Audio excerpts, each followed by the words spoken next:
The descendants of Sasanian Empire are once again burning with fire in their hearts. On December 28, 2025, this fire erupted into a new wave of nationwide protests across Iran, marking the most significant unrest since the Masha Amini uprising of 2022. The demonstrations were triggered by a severe economic crisis, with inflation soaring past 40% according to multiple news outlets. As the cost of basic necessities, rice and meat have risen by 55% to 165%, further enhanced by a 66% increase in gasoline prices. In a historical significant move, merchants in Tehran Grand Bazaar, a group traditionally seen as loyal to the regime, were among the first to mobilize, closing their shops in protest. The initial demonstrations against the economy rapidly transformed into a political revolt, with demand shifting from financial relief to calls for fundamental regime change. The movement's reach was extensive, spreading to more than 111 cities and towns across all 31 of Iran's provinces, as reported by human rights activists news agency.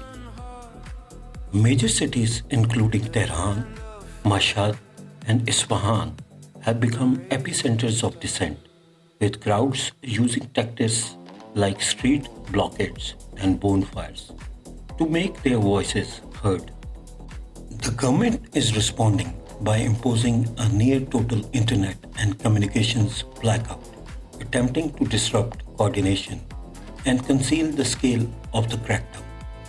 Within 2 weeks, the human cost is staggering, with human rights organizations reporting between 490 and 544 protesters killed. The crackdown also led to mass arrests, with figures from rights groups indicating that over 10,600 people were detained. The government has officially labeled the demonstrators as rioters and foreign-backed agents, with Supreme Leader Ayatollah Ali Khamenei publicly ruling out any concessions. The international pressure has mounted, with the United States warning of severe consequences if the violent suppression of peaceful protesters continued. The protests are not just about bread and butter. They represent decades of accumulated frustration across political, social, ideological, and economic dimensions, making them a broader challenge for Iran's rulers. If Iran's regime now double down on crackdowns, it may achieve short-term stability but will erode its legitimacy, and protests will return once again. US direct intervention at this point in time may cause the collapse of regime, but it will be at enormous human cost.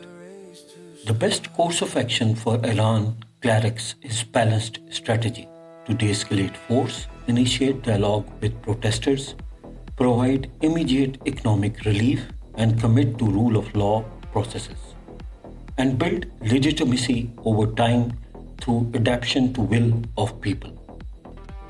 A failure to adopt a balanced strategy will not resolve the underlying causes of the unrest. Instead, it will likely entrench the conflict, cripple the economy, and lead to a more repressive, isolated, and unstable Iran.